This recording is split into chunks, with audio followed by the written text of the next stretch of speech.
sound great, Jack. That's the mixer. That's the mixer working wonders for you, dude. I still can't even figure out what all these knobs on my mixer do. I'm telling you, man, like when I first got this thing, I just played with it and then I started looking at it. I would Google stuff and then there's effects on here I don't even know. Like it's insane, dude. I don't even half these things I don't even know what they do. I just know how to make my voice sound deeper, and so I'm really good at that. Good, buddy.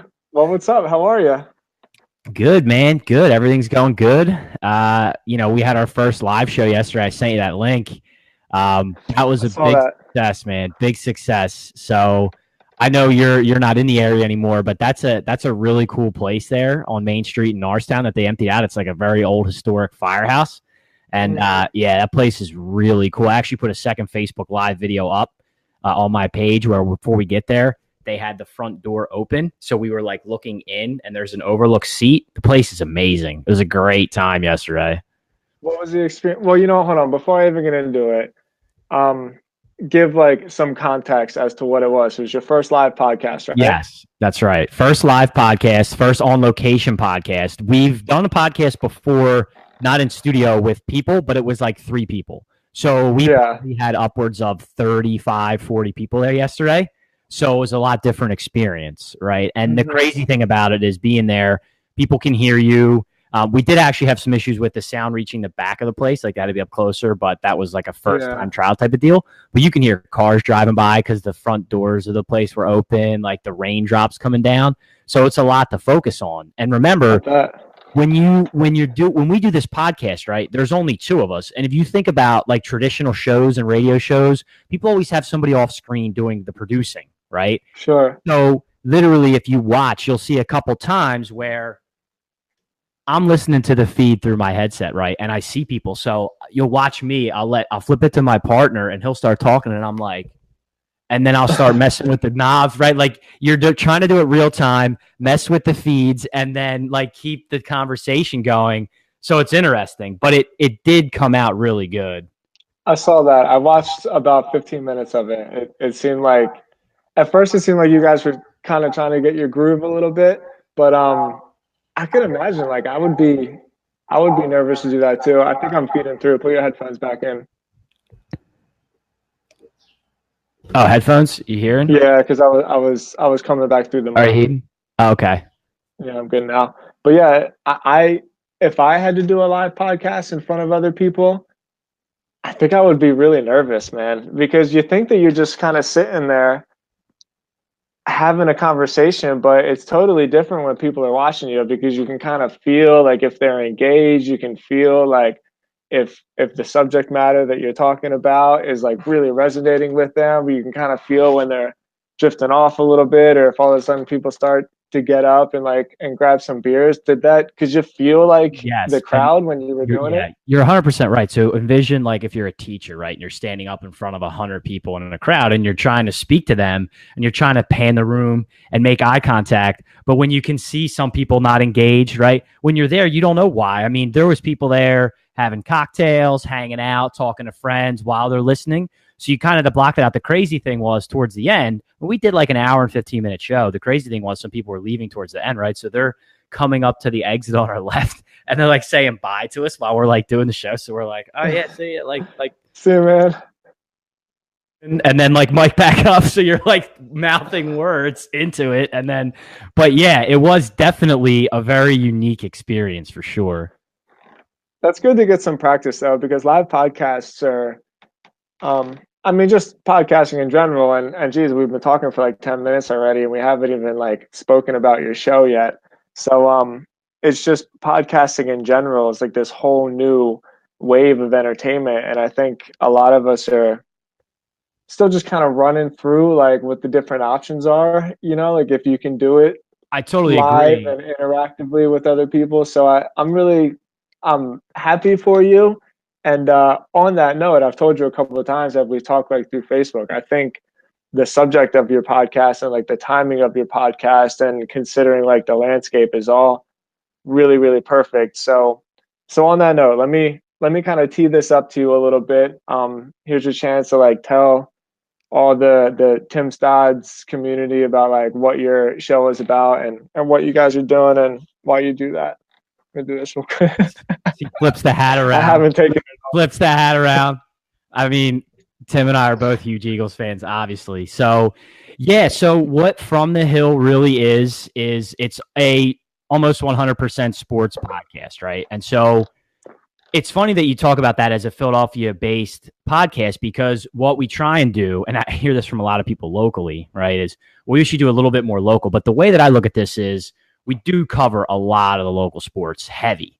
But I also like to put a national spin on it because the way I look at it is, and Tim, you've been in this city, you got 2 local radio stations, right? And all they do is talk local all day, all the time. Like if you flipped on one of them right now, they'd probably be talking about the Eagles and we're in June. Right. So, of course, it can get mundane at times to not hear that national talk. But at the same time, if you want to listen to ESPN, like national radio on Sirius or another one of those national channels, you won't hear anything about Philadelphia. So what we like to try and do a lot is the national spin or the Philadelphia spin on these national stories. Right. And that goes for everything from after we got done the NBA yesterday, we were talking about LeBron James. And of course, the leading candidate would he come to the 76ers? So you get a lot of the national coverage of what's going on with that Philadelphia edge to it. And that's really like where we live almost entirely. That's exciting because I think that so I grew up listening to sports radio, obviously just driving around with my car. But with what you were saying and driving around with my father as like a little kid, but from what you were saying, it's basically been the same conversation over and over again. And then it's been like the radio talents, I don't know what you would call them, the people behind the mic. Yep. Kind of giving their opinion and then calling in, and then you hear some bitter like Philadelphian bitch and moan about how how he knows how to fix the team and that's right. all like the problems are. You gotta go. Yeah. Right. So it's basically been the same conversation over and over again since I was a little kid. And I think it's really refreshing to see something that is much more like grassroots and is much more from the context of a fan talking about the team, and more just sort of like the fireside chat and like the barstool kind of chat that you would talk about with your friends. But now you guys just have this like new platform because of the internet and because of podcasting where you can like interact with people. And I'm just so excited for you. I'm kind of talking to you feeling like I'm just promoting your show, and like I really don't mean to do that. I want to let you do that, but like I'm really excited for you. Well, no, I appreciate that. And to be honest with you, I agree. And it's one of the reasons why I love doing this podcast style. I think we both agree that is really the future of this medium, right? It's the way that people want to consume their content. And to that end, the live show was just another step in the evolution of the show, like being on location. Because if you look across a lot of the shows that we've done, we started with, actually, it really just started with me, right, at my house. Then we evolved to doing studio shows. And then we took studio shows to taking callers, right, to getting input. And then we've moved to the room that I'm in now. We'll do Facebook Live shows. And so people will be on Facebook Live real time, sending their comments in, and we're interacting with them. And then we did the live show where people are in person interacting with us, right? And it's so many different ways to reach your audience. And I feel like that's the key these days. It's getting to your audience differently, aside from being a sports talk show where you have to call in 50 minutes ahead of time and sit on the phone for an hour waiting to get 2 minutes on the radio, right? This is so much more interactive, and it's the wave of the future. Okay, so let's transition a little bit. Because as you know, I'm interested in podcasting, but I'm just a fan of like online content, regardless of like what your particular topic is. And do you think that that's sort of the trend for everything where, because to paint the picture, you're absolutely right. Like you call in, you sit on hold, you get your 2 minutes to ask a question. They sort of cut the line on you before like you're even done asking the question, or because that's just the way it goes. Like they have their timetable and they have their commercials and, they have their red light blinking in front of them. Do you think that this new medium is better to have an open conversation? Do you think that it's going to sort of create almost like a saturation where now like everybody has an opinion? And I'm asking for your standpoint because you are in like the specifics of Philly sports where there's such like a super, super passionate fan base, you know, like what's your take on that? So, yeah, I think so. Here's my thing about opinions, right? I think that ever since social media came around, right? Because obviously everybody has opinions. And the way that the sports fan, as we just talked about, like to express their opinion was to call sports talk radio. But I have an interesting theory about this, actually. I'm going to lay on you what Oh, I'm happens. gonna show your name. So, people, when they do this on purpose to you, when you call into the station, right, they may only have 4 or 5 people in front of you, but they leave you on hold for 45 minutes to sort of dial down your whatever hot topic you're coming in with, right? Because you're sitting there, then you're listening to the feed through the phone to what other people say. And it's sort of like if you're in your car or you're waiting in traffic, right? It sort of numbs down what you want to say to the point where a lot of times you hear guys get on and they comment on the last caller, but they didn't call 45 minutes ago to talk about the last caller. They called to Wow. give their like extreme opinion, but they get washed over because they have to sit on hold for 45 minutes. I never thought about that. It's happened to me. I felt it happening to the point where I would write my thoughts down so that I wouldn't get my, just totally perplexed on the phone, sitting there for 45 minutes, right, while I'm working or doing something else, waiting to talk to these guys. And I Hmm. feel like it's sort of part of their strategy. It's why I love this venue because it's real time. I say something to a Facebook Live group and 3 people go, "You're an idiot and you're wrong," right? And that's what the internet's all about. That's what social media is all about, right? That's what all this Talking stuff shit is on each about. other. Yeah, everybody being able to express their opinion real time. How has been the response for your show? Have you guys been So, getting a good following? yeah, I'll be honest. The response has been almost universally thumbs up. And I Great. think like yesterday, we had a little bit of a hiccup for people that were in the back of the venue to hear us too well, right? But overall, we've had those sort of growing pains to where one of the shows I actually had to Of do an course. apology video, right? Where I was like, Really? sorry, I messed up the audio. But I think at the end of the day, and you know this about internet, if the content's good, if people like the content, then they'll deal with a couple hiccups here and there. And I think we work really hard on our content, and that's the most important piece, right? You sharpen up the delivery and your mixer, you learn how to use it and you get better with your technology. But I feel like as long as the content's good and you take suggestions from the people that interact with you, right? Like when we do these live Yes. shows and people give me what they want to talk about, I'll either do it real time or we'll do it the next show, right? Or we'll do it.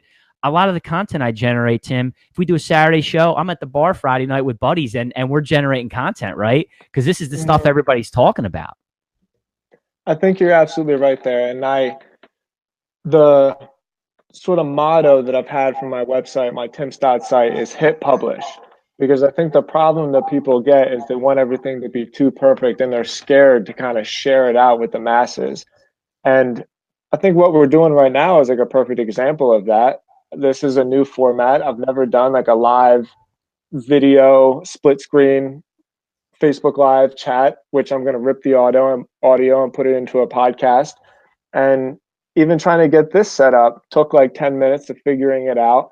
And I know that when I go back and I watch this and I listen to the podcast, there's probably going to be some of those like echoes in there, or I'm going to find some mistakes and it's going to bother me. But every single time you do it, you just get closer and closer to like a more polished product. Yep. And I it's funny, it's so funny that you mentioned that because I just did a podcast.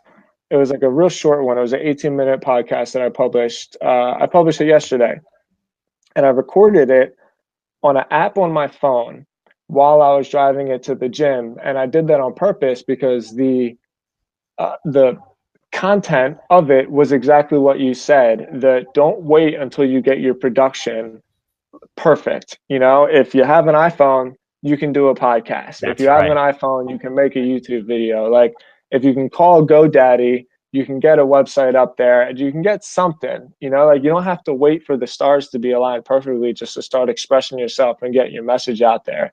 And then over time, sure, your audience will grow and it'll compound. But even before that, if you like have something to say that resonates with people, then people are going to appreciate that at least you're trying and that you're getting out there. I've never ever seen a good message get shit on because like the production was bad. I've I seen the other way totally agree. around No, you're plenty of times. 100% right. I've seen great production, right? Like professional productions where the content and the message is horrible and people Yeah. have terrible things to say. When I first started doing this, I was by myself using an iPad with plug-in headsets, right? And Mm-hmm. people would make fun of me and joke me, but they go, "But you know what? I really liked what you had You're to say." doing it. Right. And that's really, you're right. That's a great point about doing it real time, like going to the gym. People, it will resonate with people more so that way. And honestly, what you hear all the time on these national shows or on radio shows or full production shows is too much perfection, right? You Yeah. never hear cursing, right? I think we've both already dropped a couple. You never hear Did I? ums and ahs and likes, but you know what? Normal people don't talk like that. Normal people Yeah. stutter and stammer, and they fix that. But part of the beauty of podcasting and real time content is that you get those sort of things, but people appreciate that. It's good to like, it's just always good. Let me ask you this. Part of why I continue to do the podcast, because I don't have like any business set up for this. I don't have like any advertisers. I don't have a revenue stream, so to speak. I mean, maybe I will. I guess I plan on it. Maybe not. I don't really care too much. But one of the reasons why I keep doing it is because I grow so much from the experience. I mean, all the people that I talk to, I've never had like an uninterrupted conversation with somebody that I get to do through podcasts where like someone's not checking their phone and there's not some notification or someone's distracted. Even right now, even though we're digital, like I'm fully engaged in this conversation and I feel like you are too. Oh, yeah. And I've never walked away from an interview I've done or a conversation that I've done through a podcast and just not felt like, man, people are so interesting, like there's so much cool shit out in the world. And I get excited by it. And it's why I keep doing it. And I get the feeling from talking to you that you feel really similar as well. I totally agree with you. And I'm blown away with the people. And honestly, to your point about monetizing, like, I don't know. So that we could have a 2 hour long conversation about trying to monetize a podcast, right? Mm-hmm. But I don't even care right now. I really don't, because I love doing it. I love putting the content together. But honestly, what I've loved the most, and that's why the live show was so important and those sort of things, is talking to people and their reactions to what you say. And having people say, "I listened to your podcast and you're wrong," is like one of the coolest things. It's so cool, right? Yeah. Like, they'll come up to you and say, "You were wrong about this." And I'm going, "Oh, I love that. Like, let's talk about it." And you're right. You get people's honest on, like, they're not looking at their phone. They're talking to you about it because they heard your content and they wanted to comment about it. And I get a different perspective that I never thought of from somebody who I never would have figured would have had that type of outlook on the situation. And it's amazing. Did you ever think about having an interview or maybe even just somebody calling in from a different part of the country that wasn't Yes, like so I do. biased? Yes, I do all the time. And one thing that we've talked about that I really want to bring into the show is that piece. So, I have a good base of my audience is here in Philadelphia, but Sure. I've got a guy in Wisconsin who's a good friend of mine who we talk all the time, right? And then, I mean, we bounce content off him because he's talking about the Packers, right? And all this different stuff. And I've got folks in Seattle that subscribe. So I've always wanted to do the two things I want to do are I want to do more like interview type setups where it would just be myself and Nick if we have somebody else that we're talking about, like a full show interview, right? Or having people call in and getting different segments in a row of, all right, here's, John from Wisconsin. And then, of course, you got Louise from South Philly who calls in next, but then you get so-and-so from Arizona. And I'm hoping that just as growing the show and widening our fan base, that will come because we'll get people calling in or interacting real time as we expand our base and we get more fans. So where did you even get the idea to do this? So it's a funny story. What you talked about doing it and just jumping in. I wanted to start this 4 years ago, right? And it took me up until 9 months ago to actually do it. To build the courage to do it. Exactly. To just go, you know what? It doesn't matter how it's going to look. Just do it. Put yourself out there.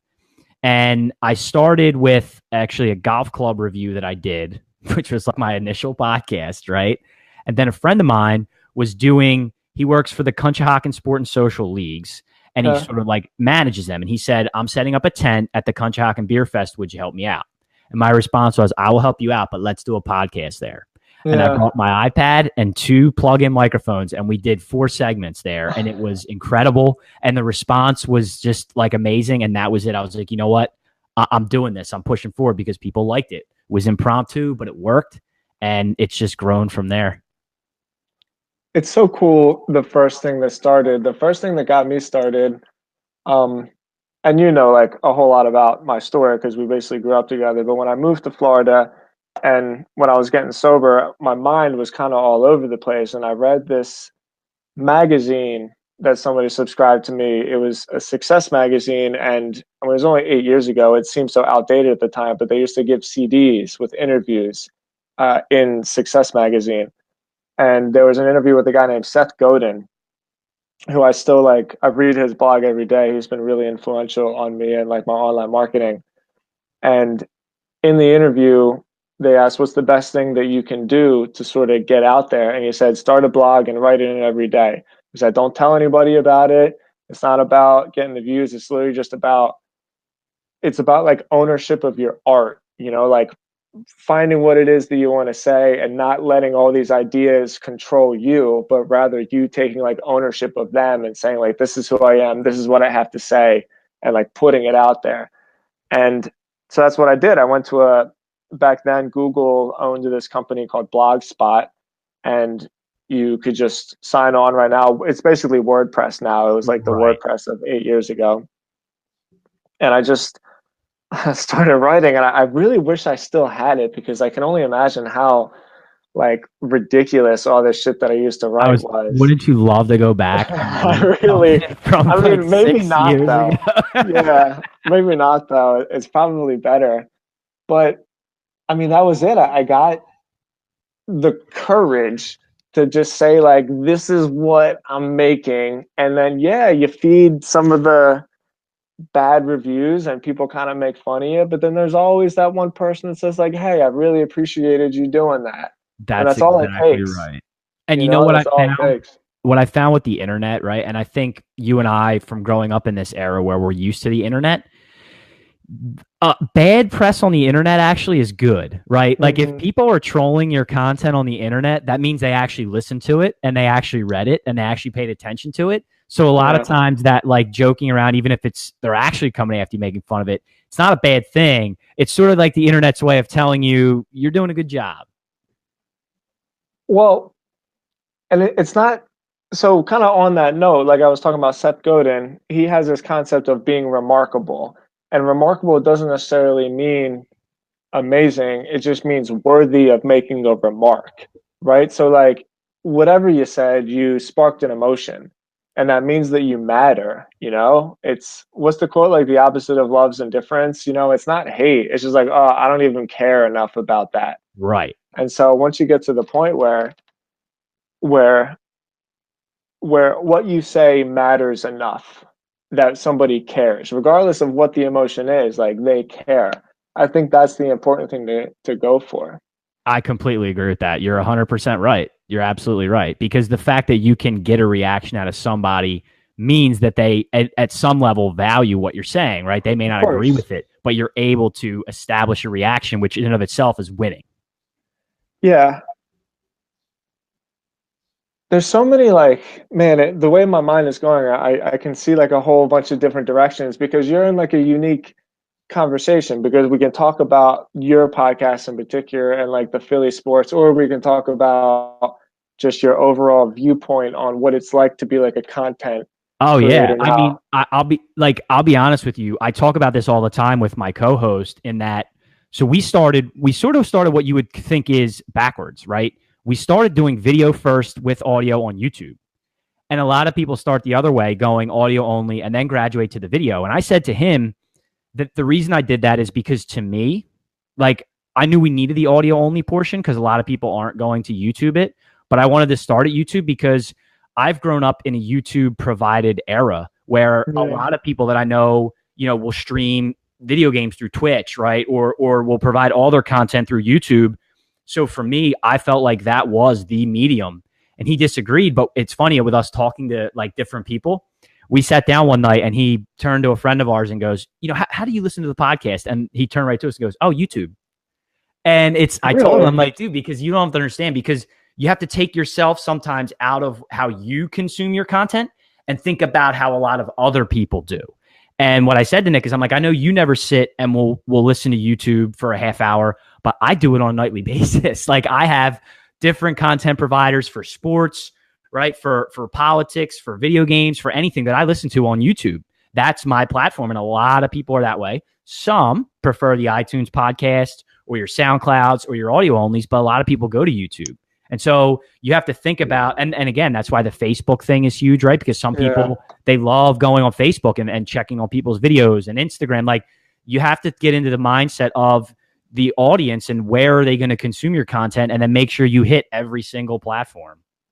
So when you say you consume on YouTube, you mean literally listening to it? Like you're not even watching the video. You got your phone in your pocket and you're just listening to it. Yeah. So I would say that's 50% of the time. Yeah. Half the time I'll put it on, I'm listening to it. Or even if I set my phone down, right? Like at my laptop when I'm working, I'm not looking at the video just because it's sitting there because I'm typing an email or I'm doing something else, but it's playing. Because I'm just so used to that. You're absolutely right that I would never think of that. I did it the opposite. I used to make kind of marketing videos back for like marketing material with my company because of my agency. But when I got into the podcast, I only started with iTunes, and I honestly thought the rest of it didn't matter. The rest of it was sort of like an add-on.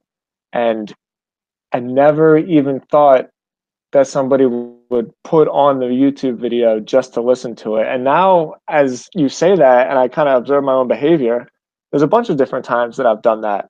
Right. And right. I never even thought about that. Sometimes we'll joke about it and I'll say, you're looking at our ugly faces, but half the time people aren't. But at the same time, if you notice, right, and this goes for national shows, if you notice, right, Howard Stern being, the king of this medium in terms of content providing, he started filming his show back in like 95 when we were kids, and they started showing it as the video version of the radio show. And now every radio show videos itself, right? And so, because there's a portion of when you're listening to radio and consuming it, or just listening to audio and consuming it, sometimes you want to see the video portion, even if it's just somebody talking. Because think about it, like us just talking here, how much more dynamic conversation this is, because I can look at you and your reactions, right? As opposed to just listening to somebody on the radio.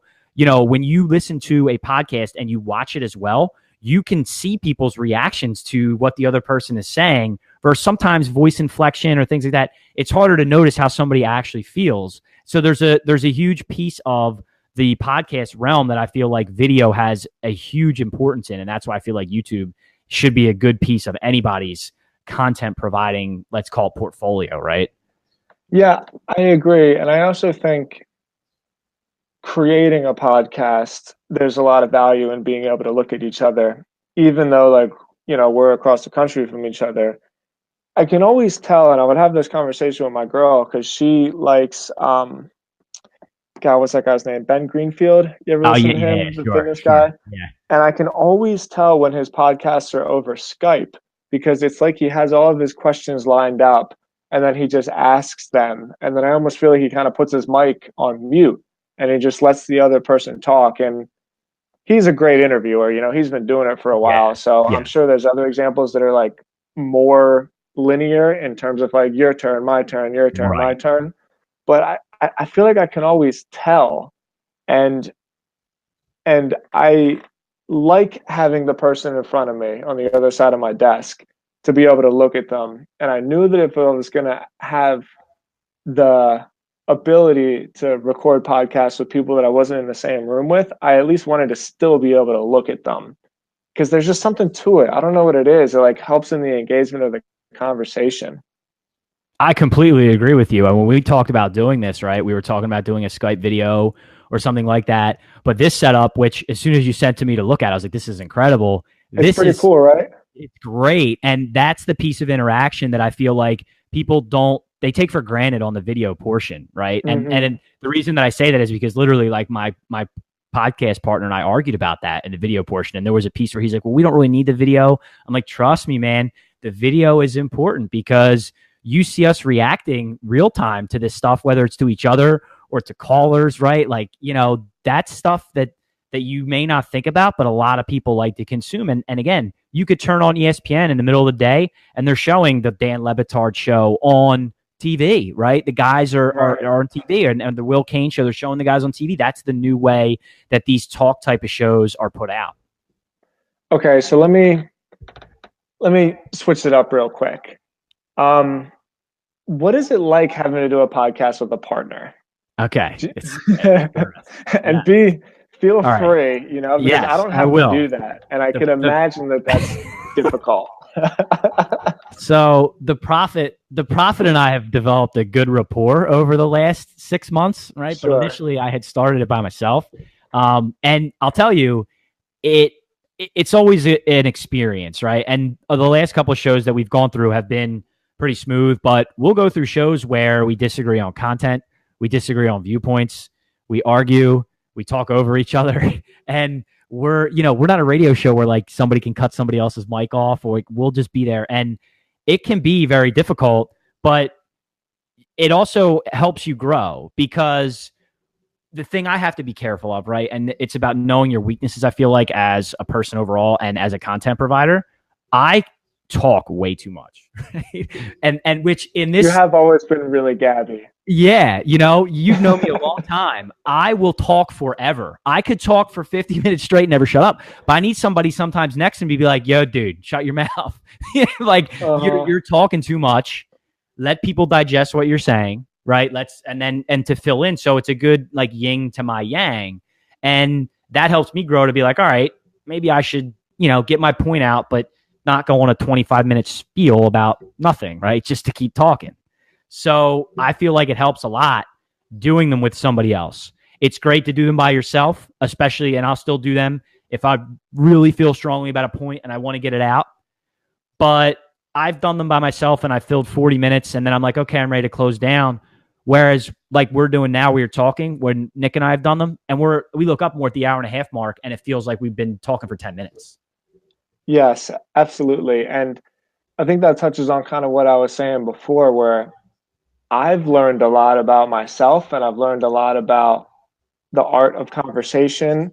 And you know what else I've learned a lot about, which I spoke about before, and I'm sure people have heard me say this a few times, but I've learned to get a little bit more comfortable in silence when doing a podcast, because when you're on the air and it's silent, even for like a second, like 2 seconds feels like a long time. If you're not conditioned to it, it like crawls in your skin, but then as you go back and you listen, I can catch myself. I don't want to speak for you, but I can catch myself being like, oh, like that was a good opportunity to pause. And I was uncomfortable. So I forced it. And I've been able to look back at conversations that I've had with people on a podcast and see where like there's no reason to be uncomfortable. They're literally just thinking. Yes. And like it's okay to give that person time and space to articulate their thoughts and to not feel like I have to come in and save them. Right. Like it's kind of a strange thing for you and I to talk about in this conversation where like, we're talking about your sports podcast, but in the art of interviewing and like the art of podcasting in general, I've found that like one particular skill to be really, really valuable and to like go over in other parts of my life where I can recognize it. It's like, just let it be, just like let the silence be for another second, another 2 seconds, which feels like fucking painful, It's but like death when you're doing a podcast, right? Like if we just think about it. If you sat here and we timed 3 seconds of silence, we would be like, what? I don't even want to do it. For a split second, I thought like, let's do it just to try it. I don't want to do it. Sit here, especially when you see each other, you just stare at each other like, okay, are you going to talk? Am I going to talk? Who's going to talk? But it helps because when you play it back, you can really feel the space, like giving the conversation room to breathe. I is how I always end up phrasing it. So look, man, this is geez, we went all this time, and I don't even think we said where like somebody can find you. Like, I don't even think we Yeah, mentioned well, what your I mean, podcast was we called. pretty much did, right? Because our main two platforms, so if you want to consume the show, both video and audio, right? We talked about it, it's YouTube. It's on my channel, so you can search my name, but nobody can spell McGuigan, right? Because it's not the easiest name. It's easy to say but not spell. So if you can find my name on there, or you can just search From the Hill. The important thing when you search From the Hill is to put the little underscores in between From the and Hill. You have those two Yeah. underscores in there, and if you search that, it'll come right up and you'll see our face. And then the same thing applies for the iTunes podcast application. We're on there, From the Hill. Use the underscores on either side of the, and also on the SoundCloud application as well. Those are our two audio only platforms. Where do you get the most of your downloads or views, or what? Do you get them from video, or do you get them from So iTunes? I feel like right now it's YouTube. We get them from video, or like our most consumed shows have been the Facebook Live shows. I feel like people love Facebook Live, and I think Hmm. it's growing. It's an indication of how we are right on our social media, because when you have Facebook Live, what happens if you're friends with somebody and they start a video, they get that notification, right? So Sure. we'll put out a notification a couple hours before that we're going to do a show on Facebook Live, and it comes up. That and YouTube. The weird thing is, and maybe I don't know if you know this, I've checked, but I can't figure out how to see how many hits you get on iTunes, and I think they do that on purpose because I Yeah, they can't do that on tell. purpose. Yeah, I can see which shows are getting the most hits, right? Because they give you the popularity meter, but I can't tell how many hits we get on there or how many subscribers we have on there. SoundCloud But you can, but that's like a yeah. secondary piece, right? Most people that want to do audio only are going to go to iTunes before SoundCloud. Well, iTunes is just basically an RSS feed. Um, like, where do you upload your Yeah, you're MP3 right. So files? my RSS hosting platform is SoundCloud. That's where I upload to, and then that feeds into iTunes. Yeah, Apple has always been that way. They're just they have no customer service. Even if you're even connecting your podcast to iTunes is kind of a difficult podcast to go through the Oh yeah, Podcast Connect, yeah. and there's like no instructions on how to do it. Nope. Like, they're really really terrible at it, and they just don't care They because don't they're care Apple because they people. own the market, right? They own everything. They're Mhm. just the biggest thing for everything. They can put their name on any application and have it be the biggest one. It's insane. Do you put your podcast on Spotify? We don't do Spotify yet. Yeah, you have to. I've been having a lot of success with Spotify. Spotify. I'll have to look into that. Actually, you're not the first person that's told me that, so I may actually have to get serious about Spotify. I've heard good things. Yeah. Um, I mean, great, man. Is there anything else that you want to close with? I No, I thoroughly enjoyed talking to you. me too. I mean, hey, anytime you want to catch up, and hey, listen, anytime you want to come on From the Hill and talk some Eagles, I always love to get Philly fans' perspectives when they're elsewhere, right? Because like I have a friend of mine that moved down to North Carolina during the NFL season, so he was dealing with a lot of the Panthers fans while the Eagles were on their successful playoff run, and we talked about it all the time. Like I love to hear the perspective of Philly fans during a season when they're somewhere else, because you're getting it.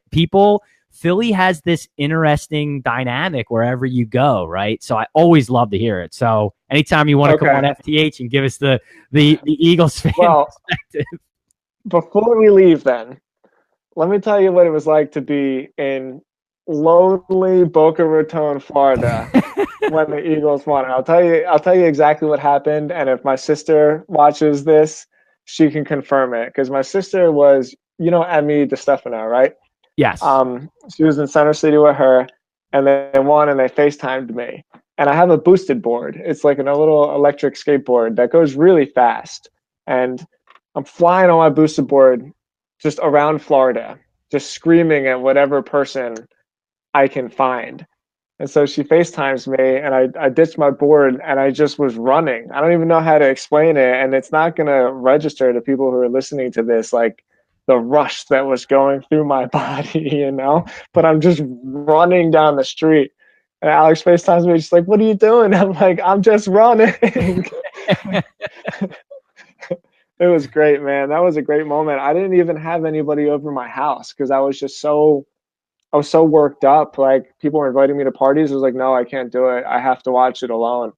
And The emotion from that was just it's almost honestly it's undescribable. It's it really is. undescribable. You know, because this felt so much different from the early 2000s teams and the 2003 team. Like this just felt so much different, and I can't explain it. I mean, we're still on that high, right? We're just Absolutely. I haven't taken my hat every off. time I see an Eagle symbol, I'm like, oh yeah, that's right, we won the Super Bowl. Oh, here, you know what? I'll leave off on this one, and this will only work for video. And I'll explain it. But my father is in Scotland right now. He's at my cousin's, and so he FaceTimed me, and that's his shirt. Oh, that is fantastic. And I'm wearing my hat. So it just goes to show. Anyway, on that note, like I told you before, man, I think the timing of your show is really perfect. I think I think that the city needs a show like yours that isn't so controlled by like the same mass media that has been basically running the airwaves in Philadelphia and really southeastern Pennsylvania for, I mean, geez, 20 years. I think you guys are gonna really, really crush it, and I mean that not even just because like I'm trying to hype your show up. I mean that from like a real authentic standpoint. So if there's anything I can do to help you out, please let me know. Next time I'm in the area, my mom still lives in Roxborough, so I'm gonna be right around your neighborhood, and I'd love to come on, man. It'd be like a real honor of mine. Oh, absolutely. That's an open invitation, my friend. And like I said, anytime you want to call in when we start doing call segments, you're more than welcome to. It'll be my pleasure to have you on, buddy. Great. Well, thanks so much for having me on the show. For anybody listening, if you could please leave a comment on iTunes, it can be an honest review. That's the best thing you can do to support the show. Don't forget, Jack's podcast is called From underscore the underscore hill. And Jack, it's great talking to you, brother. You too, Timmy. Thanks, brother. Keep in Good touch, catching man. you.